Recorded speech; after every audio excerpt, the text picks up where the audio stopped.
Okay.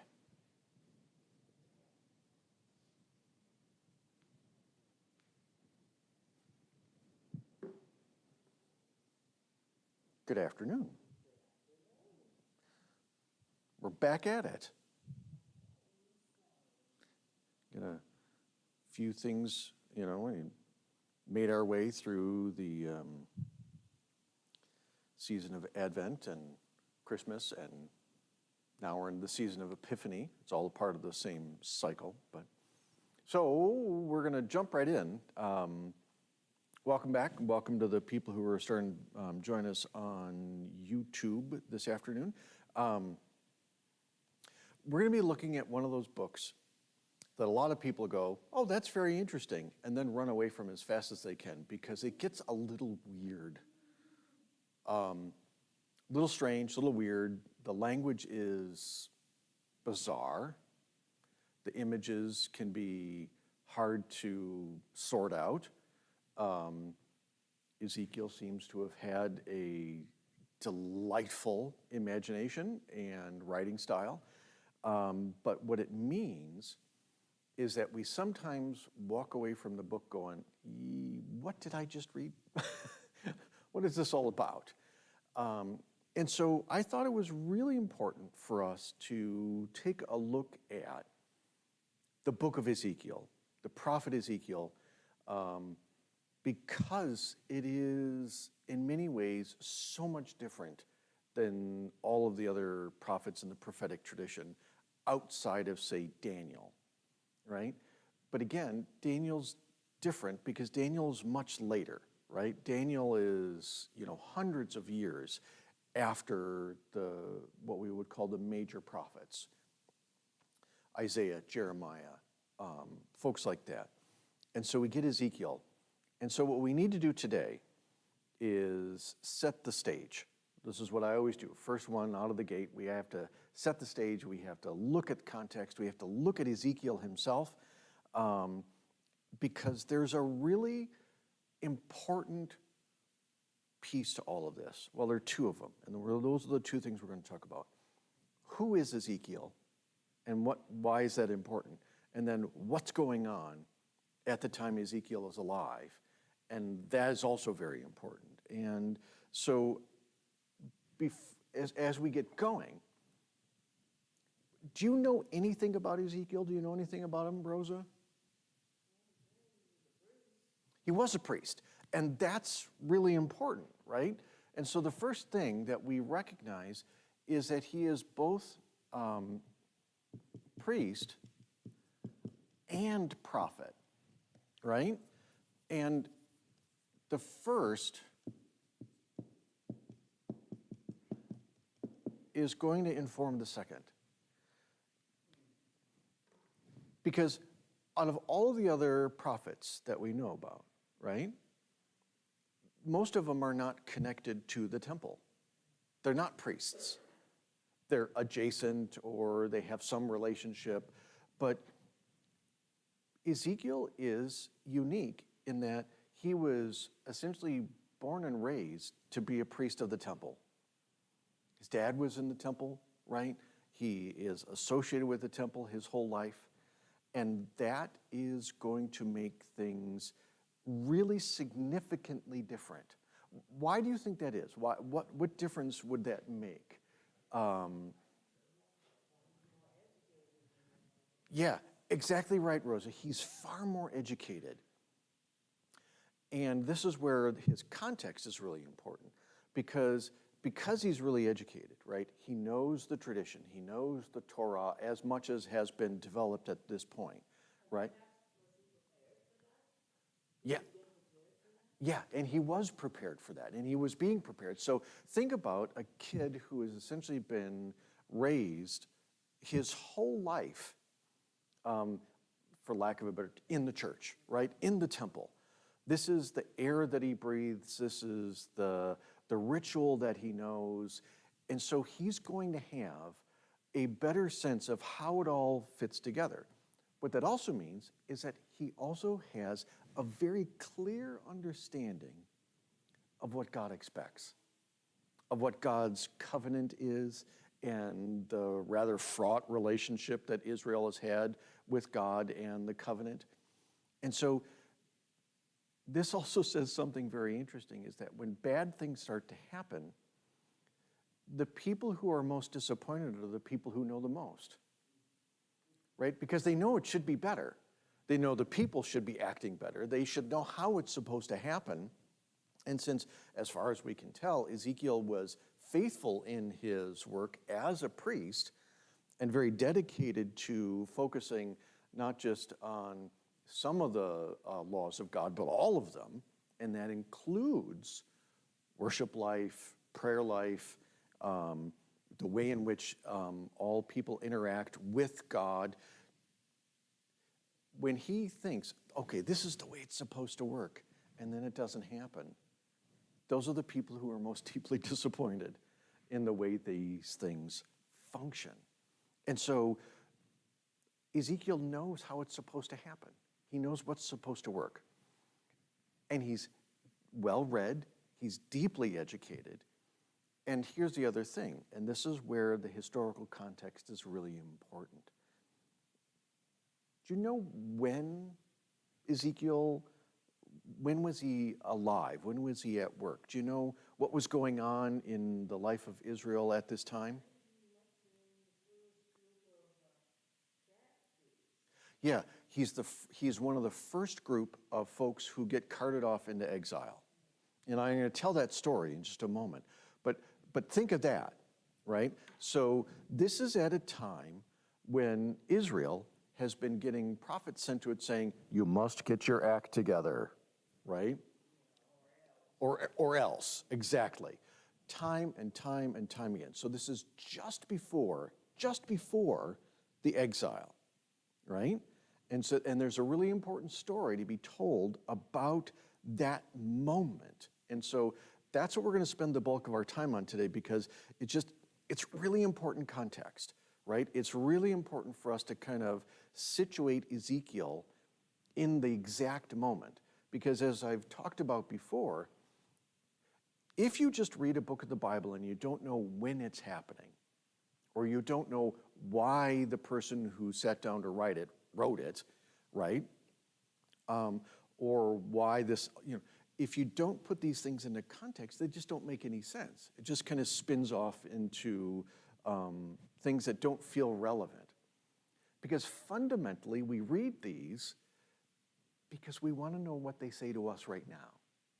But we can't figure out what they say to us right now if we don't know when they were written and why they were written and what prompted them. And so we're going to do a little bit of that, right? Just kind of putting context in together, get our heads straight. Okay, so Ezekiel is a priest, and then he's called as a prophet in his 30th year, right? And this is very funny, because just as he would essentially be stepping into leadership roles as a priest, just as he's, coming full into his own role in the temple, God says, okay, and on top of it, I'm calling you as a prophet. And again, remember, prophets are not fortune tellers, they're truth tellers. And so he's got both roles, and that makes it really hard. And so he's probably, a number of them are learned scholars. He may be the most, right? And so, and this context is really important, because this is all happening in what we would call the 6th century BC, right? So the 500s, it's really weird, because we're so used to counting up, and for them, we were counting down, right? And so a lot of this is going to happen from 600 to in the 590s, 580s, 570s. That's his period. Okay, why is that important? Well, they're about ready to get packed off into exile. And the question is, and this is the important one, what was Israel doing that was irritating God so much that he kept sending prophets to get them back on track? What were they doing? What was the stuff that was just really bothering God?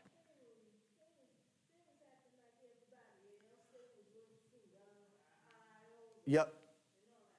Yeah, so worshiping idols, and so worshiping other gods is one.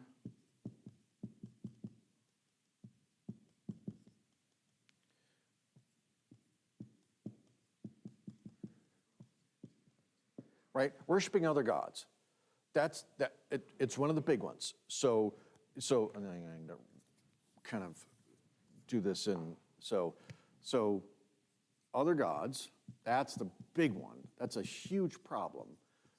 But because of that, that's going to have some knock-on effects. What other things are they doing or not doing that's got God just absolutely exercised?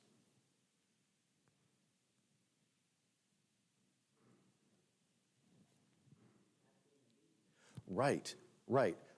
They are not being obedient.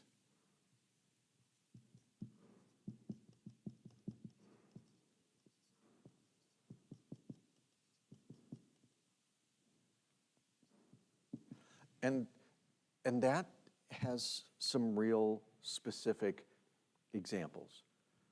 They're not taking care of the poor. They're not feeding the hungry. They're not welcoming the strangers or foreigners, as they sometimes would use. They are not lifting up the oppressed. They are doing all of the things, as you said, Rosa, like everybody else, which means they're not showing mercy.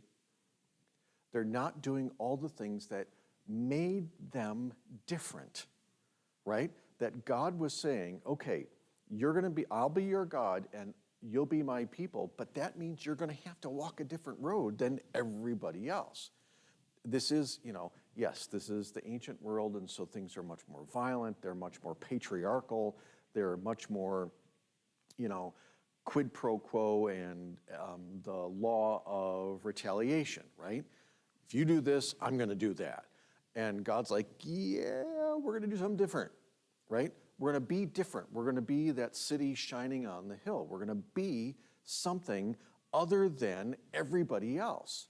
And what happens is that Israel's like, yeah, but that's really hard. It was really hard, I mean, you're making life so much harder. And God says, yes, that's true, but it's also that much better, right? Or it could be if you're consistent with it, right? And Israel, every now and then, lapses into doing the right thing. But then they don't. And this is one of those occasions in the century before Ezekiel comes on the scene. They're really starting to falter and fail. They're really not listening to God anymore. They're really not doing the different thing. It's like right now. A lot of Christians don't like to be Christian, or they don't want to really follow Jesus because it's hard. Because he expects better of us, that we're supposed to, do all those things that he keeps yammering on about, like, welcoming and including and feeding and, worshiping and doing all that kind of stuff. We're supposed to be doing all those things. And there are a lot of Christians out there going, yeah, but can't we just throw our weight around and get what we want and crawl over everybody else until we're the ones at the top of the heap? And Jesus would be like, yeah, that's not the way it's supposed to work. And so a lot of people say, well, that's very nice, Jesus, and you can go off and do your thing, but I'm going to do my thing and still call myself a Christian. And Jesus is like, that's not the way it works. God's saying that to the Israelites. You're supposed to be different. Yes, it's going to be harder, but I'm with you, and we're going to do this thing together. And they're like, yeah, but all those other nations, which are bigger than us, they seem to be winning, they seem to be succeeding, and God says, yeah, but they're not faithful. And they're not going to make the world any better. There's no end to the bad things that are continuing to happen, right? And the Israelites have had their fair share of that, right?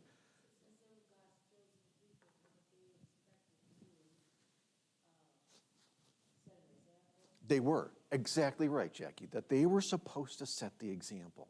That they were supposed to show everybody else around them how it could be, how we could do better, how we could be better, right? And God had given them the path. He had shown them the way this was going to happen. And it was going to take work. It was going to take a lot of work. But it should have yielded a better world. But like now, right? It's like, that's hard. I don't want to do that hard work. And so sometimes they didn't. And then sometimes they didn't, and they didn't do it spectacularly. And that's where we're at.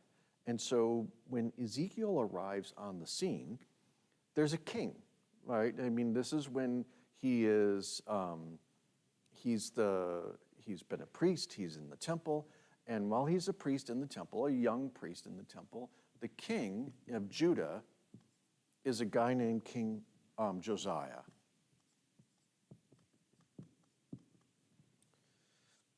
Now here's the thing. King Josiah listened to the priests, listened to the other prophets, and said, you know what? We're going to get our acts together. We're going to reform. We're going to do better. We're going to follow the covenant. And King Josiah is one of those people that said, okay, we're going to do the right thing. And people are like, see, yep, we can actually have good kings, which few and far between as far as I'm concerned, and that's just the case. But King Josiah does the good work. He starts to do the reforms. He pushes out all the syncretist worship, meaning that they had blended the worship of Yahweh with the worship of other gods like Baal and others, and they were just kind of mishmashing, and he's like, nope, we're going to clean all that up. We're going to worship God and God alone. Shockingly enough, he's actually going to pay attention to the first few commandments of the 10 Commandments. Which are always the ones that seem to be, we lose track of those first, right? You shall have no other gods before me. And we're like, really? Is that true? but I have my cell phone and my car keys and my pocketbook, and those are more important, And so King Josiah is doing what he's supposed to do. And a young priest like Ezekiel's like, this is awesome. This is great. This is exactly what we need. We need a great, good king like this, except for the problem, and this is a real crushing thing, is that one of the groups that the people of Judah were fighting against at this time it was Egypt again. Egypt is trying to stretch its borders and boundaries. They know that the Assyrian kingdom to the north is finally weakening, so they're looking at everything else and going, we can expand our territory. And they haven't run up against the Babylonians over there yet. And so the Egyptians are really pushing. And King Josiah is killed at Megiddo in a fight with the Egyptian army. And this is a crushing loss for the reform movement, right? They're like, oh no. Because the next king, Jehoiakim, and there's not going to be a test. We're not going to quiz you on all the kings of Israel or Judah. Says, oh, no, this is bad. We're not going to do those reforms anymore. We're not going to do that. Egypt is growing in power, and so we're going to ally ourselves with Egypt. That should work, right? That's the right thing to do. And this new king also bitterly resented any of the criticism leveled at him by the prophets. It's like, you guys need to, he kills Uriah, who is a prophet, and he threatens Jeremiah, right? He's one of the people that threatens Jeremiah. And so he's not real thrilled with the prophets. And now you're into a deep problem, right? The Egyptians are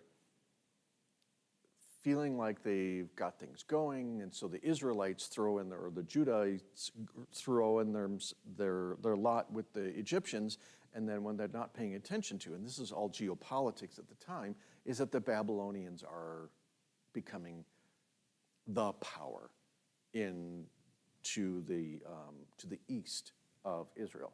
So you've got, right, Egypt down here, the Sinai Peninsula, This is a very bad drawing, but you'll just go with me. And then Palestine and Israel over here, right in this area. So you got Egypt down here, the Sinai Peninsula here, and then off over here is essentially Babylon, right? So Egypt, Babylon, Israel and Palestine, Judah, that whole area. Israel is a small kingdom. They always have been, surrounded by much bigger ones. And they've always had to figure out how to play those kingdoms one off the other. And they usually, when they did this right, they essentially said they stayed out of it. They did their thing. They grew as they could. They protected themselves. They tried to encourage their neighbors to be better neighbors and all the rest. But in this particular case, they are caught between Babylon and Egypt, and they choose badly. Jehoiakim chooses badly, chooses Egypt, and then all of a sudden Babylon just gains power. They push the Egyptians back across the Sinai and across the Red Sea and into Egypt, and that shows that Babylonian power is really increasing. The king says, oh, look at what's going on. Now we support the Babylonians. King Jehoiakim does this. And as soon as Babylon's, oh, good, that's good. We're good. Then you're fine. The king says, but we're independent, right? We're on our own again. We don't need you Babylonians after all. And so he's messing with the superpowers of the day, and he doesn't have much ground really to stand on, right? So all of that leads to, in the year 598, and this is where we're really starting to kind of hone in, 598 BC, the Babylonians have gotten tired of Jehoiakim, right? They're like, oh, you're messing around, we're tired of this. And so they begin an assault on the city of Jerusalem, and they lay it under siege, which means they've just parked their armies outside of Jerusalem and said, you guys might want to think about doing the right thing and surrendering because you're done, and we're just going to starve you out. How does that sound? And Jehoiakim promptly dies, which doesn't help, and leaves his 18-year-old son in charge. Yeah, right? And this poor kid ascends to the throne, is completely out of his depth, looks around and goes, I don't know what to do. And understandably so. The Babylonians will end their siege 3 months later when the new king, who sees that the whole thing is lost, says, the city is yours. Nothing I can do.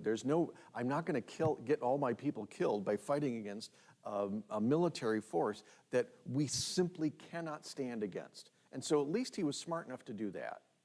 I give the kid credit for at least going, oh no, this is bad. This is bad, and there you go. The palace and the city get plundered, and the royal family and a bunch of people who are in that first group get taken into exile. And Ezekiel is one of the first, along with the royal family, who is taken into exile. So here he is, young priest, now prophet, taken into exile. And Ezekiel's got to be thinking, I have no idea what happens next. And it's an interesting thing because in the beginning, the Babylonians don't want to crush Jerusalem, but because they would rather have Jerusalem and Judah function as a vassal state, meaning, you're little, you're small, but we'd rather have you essentially free or independent as long as you're on our side. Yeah, it seems to make sense, right? You send us taxes, tribute, and we work with your king, but your king realizes his place in the world, and we'd be okay, right? We'd be okay, because that's what Babylon wants. The Babylonians want to conquer the world, as it were, but they don't want to have to run everything. They just want the various little states to do what they're told, right? Sounds like colonialists wherever they've ever been. And so the young king is now in exile, but they actually kind of take care of the king and his family. The king and his family were actually given a wing of the royal palace in Babylon and essentially said, oh, you're fine. They're kind of taken care of. Not well, but not badly either. Jehoiakim. Yeah. Now, so you've got one king there.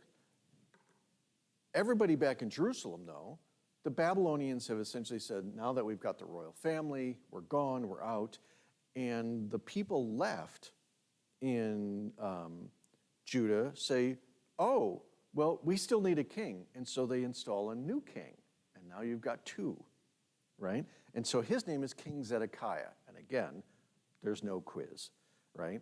But so Zedekiah is in Jerusalem.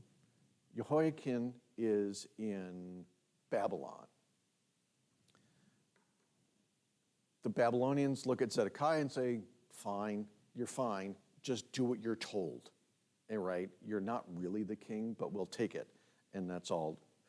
The whole thing feels kind of temporary, kind of on edge. They don't know where it's going to go, which makes it hard for the prophets to get the people to pay attention, because they don't, are we staying for very long? Do we have to deal with these people for very long? Are we going to be going back particularly soon? Because early stages, they think, oh, this is good.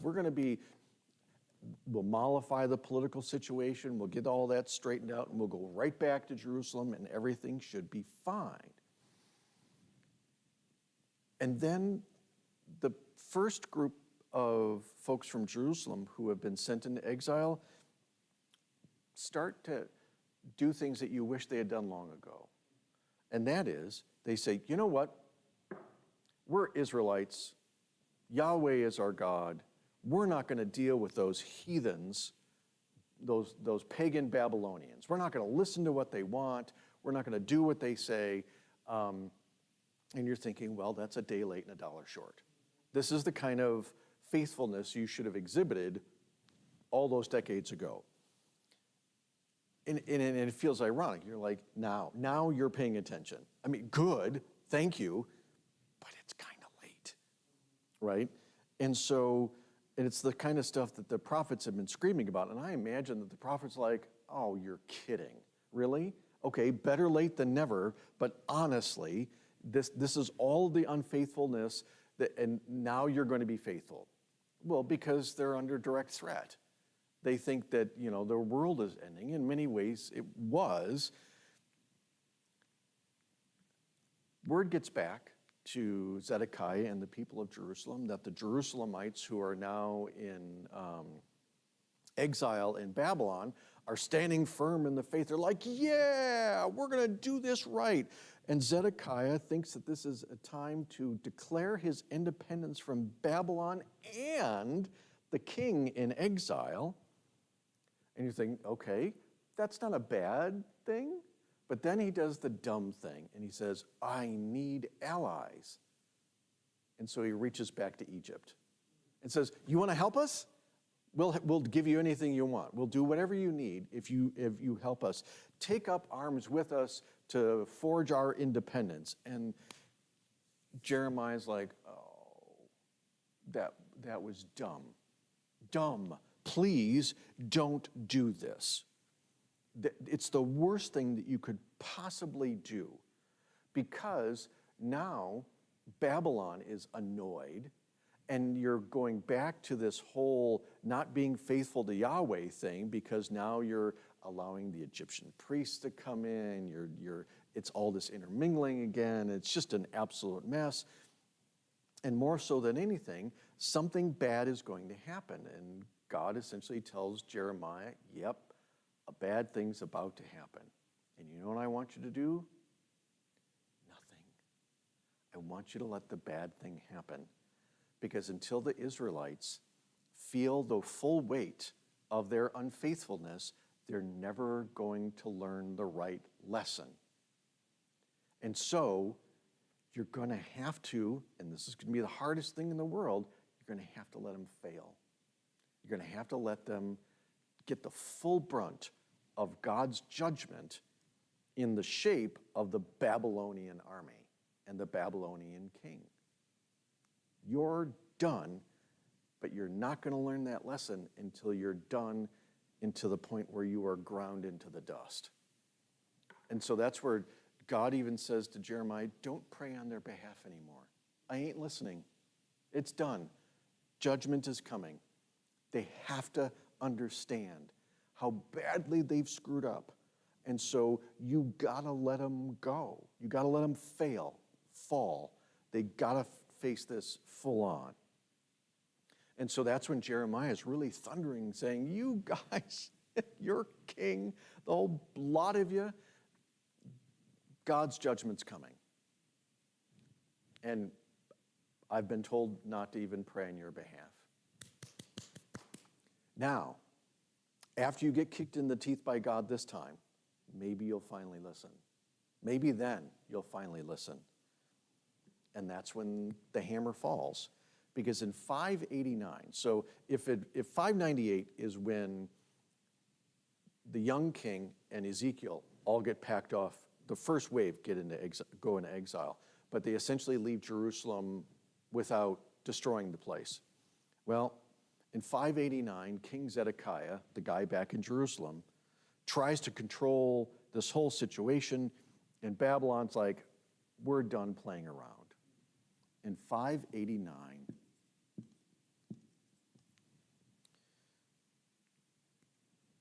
Babylon invades Jerusalem, conquers it, destroys the city, burns the temple, executes Zedekiah and his family, and carries the rest of the population off into exile. Babylon is like,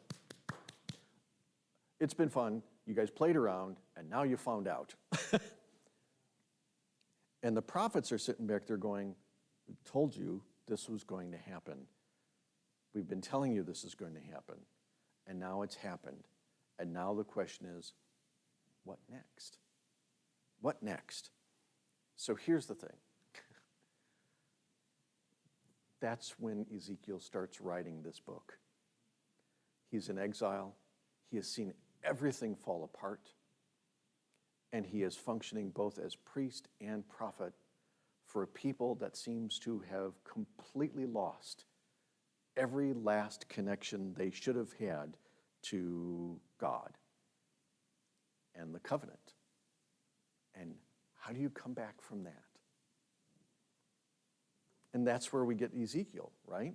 That's where the book comes from. And what's really interesting about Ezekiel is that unlike some of the other prophets they started off as an oral tradition, right? They're speaking the word of the Lord to the people of Israel, and then somebody probably in their community says, oh, we should write those things down. Like Isaiah, some of those things get written down early, some of those things get written down late. Jeremiah, the same thing. Ezekiel was what we call a writing prophet.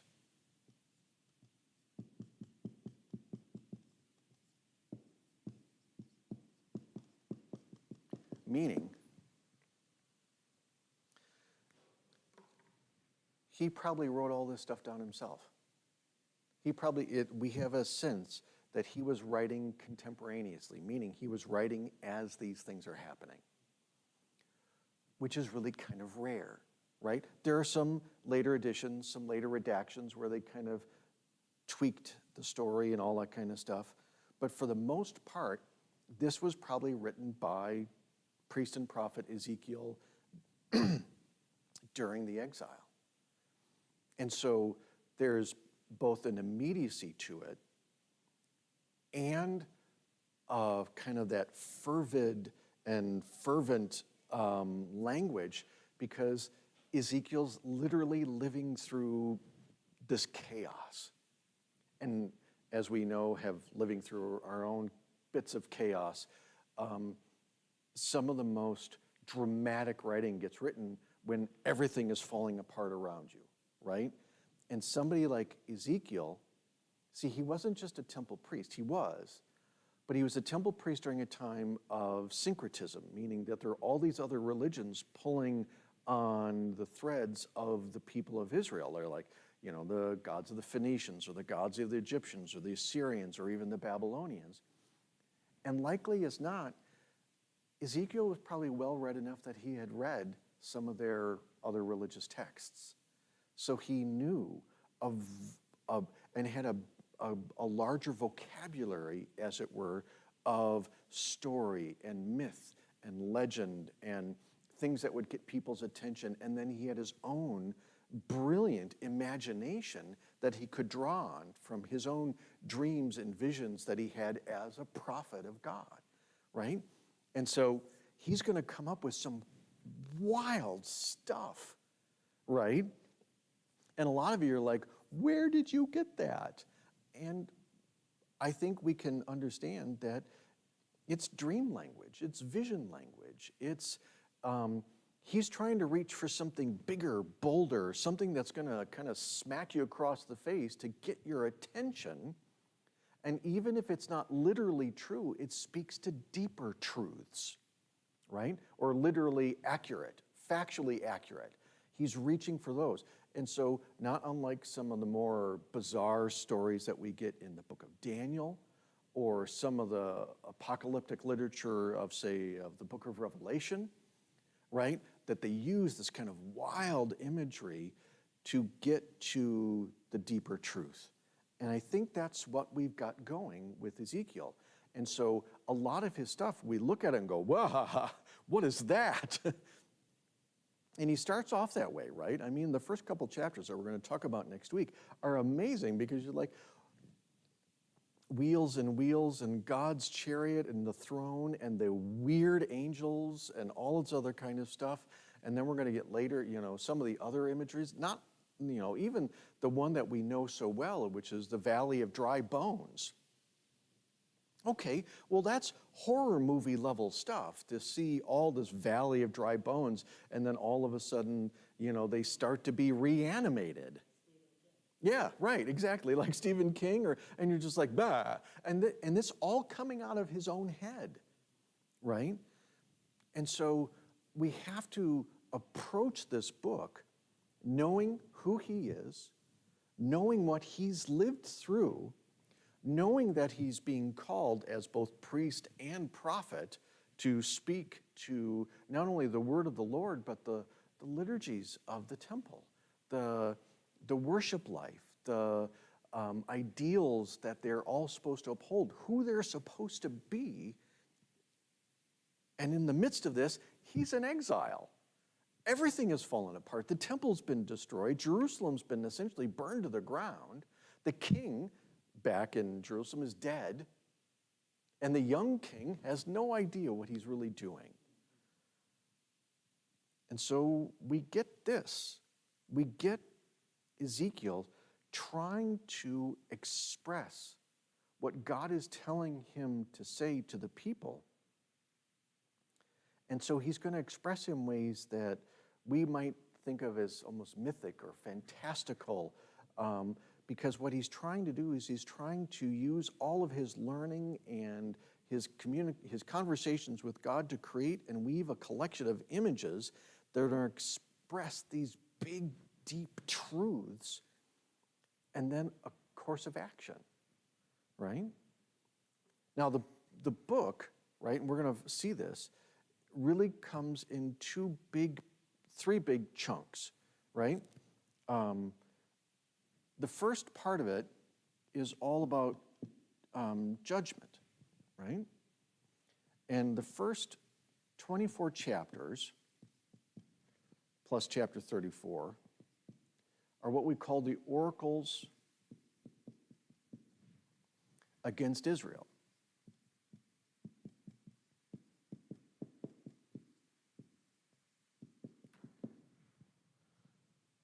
And this is going to be a collection of pronunciations of where Israel has screwed up, right? That's pretty straightforward. And in the midst of this, we're going to get some wild imagery and some stories from the exile and all the rest. But what's interesting is that the second part, chapters essentially 25 through 32, and then chapter 35, these are the oracles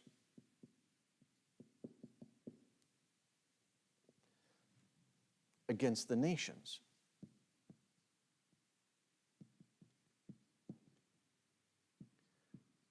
Meaning, the God of Israel is going to make a pretty important point, and that is,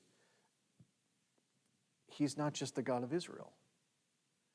That God is going to render judgment against Babylon and Assyria and Egypt and everybody else. Nobody's let off the hook. I mean, Israel is, they're the original people of God, but God intends this to grow, right? That the whole world is his because he made it. And so there's going to be the oracles against the other nations. They have to get their acts together too. The other part of the book, so there's the whole first part is all judgment. The second part, which are chapters 36 through 48,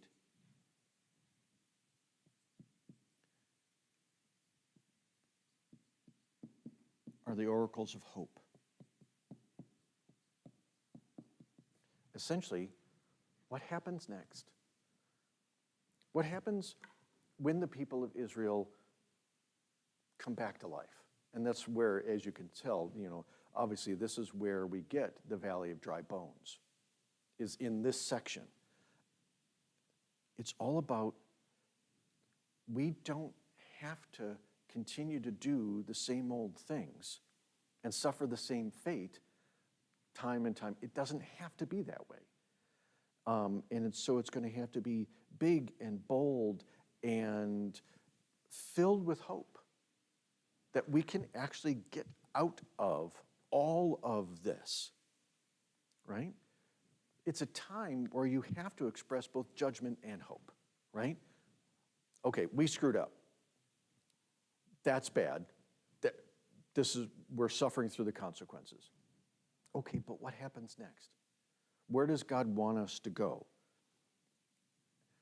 And because of this, because it's such a big thing that's happening, and because Ezekiel's smack in the middle of it, we're going to get some wild imagery. And some of it is going to sound almost repellent to our modern ears and eyes. We're going to look at it and go, oh, really? That seems over the top. And Ezekiel would say, it is, 100%. You know why it's over the top? It got your attention, didn't it? Because sometimes you have to be shaken out of your apathy and your indifference. God doesn't want to do this, but if nothing else is going to work, I mean, if you just keep doing the same old stupid thing time and time and time again, and people say, hey, you shouldn't do that. Hey, you shouldn't do that. Hey, that would be a really bad idea if you continue to do that. And you're like, it's fine, it's fine, it's going to be fine. God's like, okay. Time to roll out the big guns and give you the real show. And so we then ask ourselves a really important question. And this is what I'm going to kind of leave us with today. How in the world is this possibly relevant for us today? Right? I mean, that's the real big question. Because we're still doing the same things, right? And that's exactly it. And there's something really at the heart of this. And we'll kind of I want to give you a couple points to ponder. Because what I want to do next week is we're going to cover the first 5 chapters. But here's some things, the larger points that Ezekiel's trying to make. Because he wants to ground this in how we live our lives as faithful people, right? And so the first thing he says, and remember, he's a priest, and so holiness is really important. That's essentially how you understand if you're doing what God has called you to do. If you want to say holiness or being faithful, however you want to define, whatever word that you want to use. But he essentially is going to make the case that to be holy is to do justice.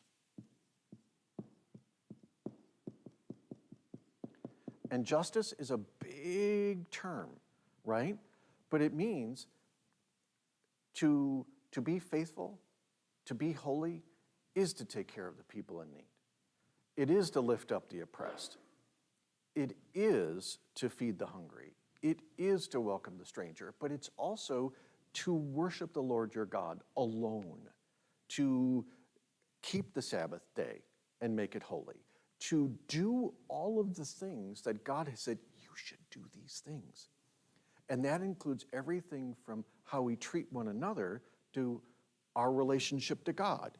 And so to be holy is to do justice, right? Because that's Micah's phrase, right? Do justice, love kindness, walk humbly with our God, right? Because Micah is another one of the prophets, and that's going to be really important. And so it's the whole thing. It's holistic, right? And I think that's one of those things that as modern Christians, we sometimes forget that we start doing justice by worshiping God. And then everything flows out from that, because then we know what we're supposed to do. Because if we're just doing this on our own, or we're going to go out and do good, okay, that's good. But why are you doing good, right? And what does doing good actually look like? For some people, doing good is just filling up their bank account, right? Or making themselves feel good, even if they actually don't accomplish anything. God wants us to accomplish these things. God wants us to do all those things, right? If he says, you should do this, and we should, when we listen to Jesus, if Jesus says, do this, we're like, okay, there it is. Well, it flows from the very first commandment, right? I am the Lord your God. You shall have no other gods before me. Okay, start there. And then, because then it moves right into Sabbath worship. And from there, everything flows out. We can do all those things because we've been here first. Right? For Christians, we can go feed because we've been fed. If we don't get fed, how can we feed anybody else? And so, but it's the whole thing. It's the whole thing. It's not separate pieces. It's one ministry that starts with what God has called us to do. And that's the first thing, is to acknowledge that God is the one who's calling us to do it. So that's first and foremost. And then the next couple, it just makes perfect sense. It's faithfulness.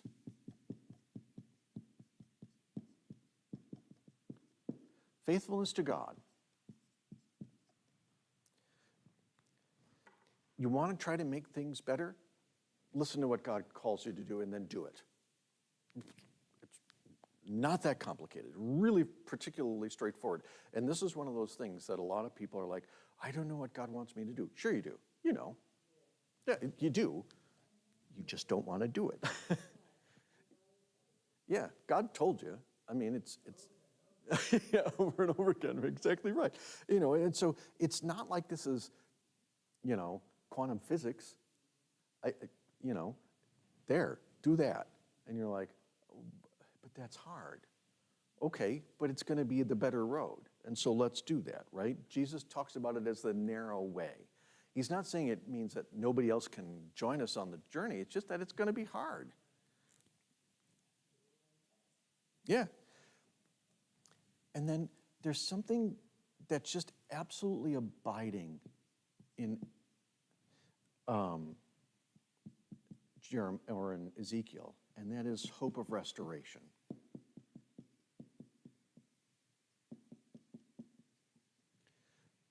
This isn't going to be easy either, but there will come a day when we will be restored, right? As individuals, but also for Ezekiel, this is painfully, daily apparent, a restoration to homeland, or a restoration to place, or a restoration to relationship to God being the fundamental restoration that needs to happen, is that our relationship has got to be repaired, right? They often talk about, right, we are the repairers of the breach, restorers of the streets. I mean, those are not just beautiful metaphors, but they're literal things. We got to fix the walls. We got to rebuild the buildings. We got to repair the streets. Yeah. And so restoration is also renovation, rebuilding. And it's both spiritual, but it's also physical, because we're tangible beings. We live in tangible places, and those things are important. And so do our ministries express these things? Do our lives express those things? When they don't, things are hard. And God's like, I really want you to turn around. When they do, it doesn't mean that things are going to be perfect. It means at least we're walking in the right direction. So, all of that said, as we dive into Ezekiel, as we dive into the bizarre language and the weird stories, I want you to keep all of this stuff kind of in the back of your mind, because that'll help us understand, or at least help us, we'll have something to hold on to. And if we've got that something to hold on to, then we're going to oh, okay, because then we can keep reorienting ourselves back to these things. And it also limits us from doing a lot of bad reading of Ezekiel. Ezekiel is another one of those books, not unlike Daniel and the Book of Revelation, that people say, aha, I have found the key to... No, you haven't. And so we're not intended to read the more fantastical stuff literally. We're meant to understand that is symbolic language pointing to deeper truths. And so we've got to always protect ourselves from going, aha, they're pointing to he's not pointing to the far future. He's pointing to right then. And for us, it helps us say, okay, so this is about right now. This is not about, what's going to happen 100 years from now. It's about how we live as faithful people. And if we do that, then this stuff is instructive and is beneficial, greatly so, because it's going to get us thinking about what this all means in our everyday lives, not just to the church, but to us, right? Theoretically, the faithful. So that's where we're at. That's what we're up. And so for those of you who have been joining us online today, thank you so much for being here. It's good to be back in doing all of this. We will meet again next Wednesday at 12:15, and we're gonna. Your homework for the week is the first 5 chapters of the Book of Ezekiel. Read through them once, and then go, wait, what? What did I just read? Read them again. Yeah. This and write down your questions, right? When you're reading, you're going, that doesn't make any sense at all.